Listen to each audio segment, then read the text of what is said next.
And more breaking news related to Solyndra. The Energy Department finalizing 3 more green energy loan guarantees today worth $624 million of your dollars from the same program that handed Solyndra the $500,000 it was eventually lost when it went belly up. Financial planner Bill Gunderson says this is just crazy. It is time for the government to get out of the green business altogether. But Arno Harris believes the government has to be involved for alternative energy to succeed. He is CEO of Recurrent Energy, a developer of solar power projects. They both join us now. Thank you, gentlemen. Arno, first to you. Have you received any government loan guarantees? No, my company is actually not in the same business that Solyndra is in. We're a developer of solar projects for large utilities. So we buy equipment, we install it, we build power plants, we sell electricity, and we have not received any loan guarantees in our business. Well, do you think that the government has done well in the way it has overseen these loan guarantees? You know, I'm not here to defend, I think, the White House or even Solyndra per se. Really, what I'm here to say is really that the solar industry is not represented by the failure of one company. And I think it's a mistake to indict an entire industry and an entire raft of policy because of the failure of one company. Well, I don't think we are. Bill, what we're indicting is the government as an investor. The government is a terrible investor. For the White House aide, Gregory Nelson, to say on May 2011, fantastic to hear that business is doing well, to Solyndra, keep up the good work. I mean, there wasn't practically anybody in the industry. Arno's being nice. He's not passing judgment over Solyndra. But everybody else in the know says Solyndra had a terrible business model when the White House thought it was a good one.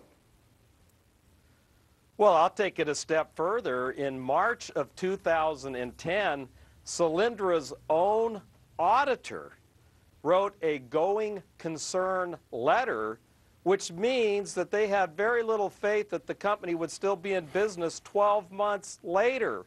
That is a death nail for that company, and for President Obama to then appear 2 months later in front of the company, I mean, it's mind-boggling. Right, and Arno, I mean, the appearance of the president, all of this positive propaganda that turned out not to be true, gave false hopes to the people who are working at Solyndra. We've had people, former employees of Solyndra, who are now out of work, wondering what they're going to do. Some of them bought houses based on the predictions of the president that this company would do well.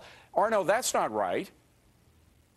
I would agree with you. No one can be happy about a loss of this size, and no one's going to be, and our hearts go out to the employees that lost their jobs in this situation. But again, I think we need to maintain context here and perspective and recognize that this was the failure of one company. And I think Bill said it great. Their business model just didn't work. They were trying to sell a $2 a watt technology in a industry that's having tremendous success in driving out costs and have driven costs down to the point where their business plan just didn't work anymore. But Arno, the thing is, trust is such a key component of any kind of investment. When the president of the U.S. comes out with information that is so wrong-headed, so directly contrary to the facts that many people knew about what was happening with Solyndra, it makes us doubt anything that he says about the government investments. Well, can't comment on that aspect of it. What I would say is you have to look, you can't judge the solar industry on the basis of what Solyndra went through. Arno, let me just put it out there, Arno, because a lot of people, I've had a lot of emails saying, why are you so... I'm not against the solar... If solar energy turns out to be the energy of the future, the real breakthrough of the millennium, I'm all for it. That would be great. It would get us off of our dependence of those oil sheiks and everything. It'd be good in so many different ways. But I think the government is the worst investor to be involved in this. So solar is actually, I mean, I think I want to say one thing, which is just solar is not some fantasy about the future. Solar is here, and it's real, and it's contributing to mainstream energy markets today. I think the question of what role government should play in that is a tricky one. Whether or not the government should be, picking winners and losers and investing in individual companies, there's certainly a lot more risk in those types of policies. Bingo. But that doesn't describe all policy and all energy policy. There are plenty of other policies that have been very successful in driving the evolution of competitive power markets in which technology like solar and wind and others have been very successful. And again, Bill, the point is, I don't think either one of us, Bill, would say that solar energy is dead or even crippled. But the fact is that the government, our reliance on, our faith in the government as an investor in energy sources is dead. I would submit that. Would you not, Bill?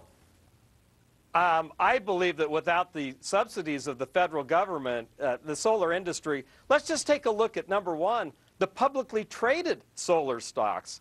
3 years ago, there was a solar index created. There was an exchange-traded fund created that invested in publicly traded solar stocks. That index is down 85% over the last 3 years. People that put in $10,000 have lost 85% of their money. I couldn't disagree more that the solar industry is healthy and thriving, down 85% in 3 years. I would own a Greek bank before I owned a solar stock. Okay, guys, we got to leave it at that, but clearly there's more to talk about on the issue of solar business. Please come back and see us again. Bill Gunderson, Arno Harris from Recurrent Energy, good to see you both. Thanks very much.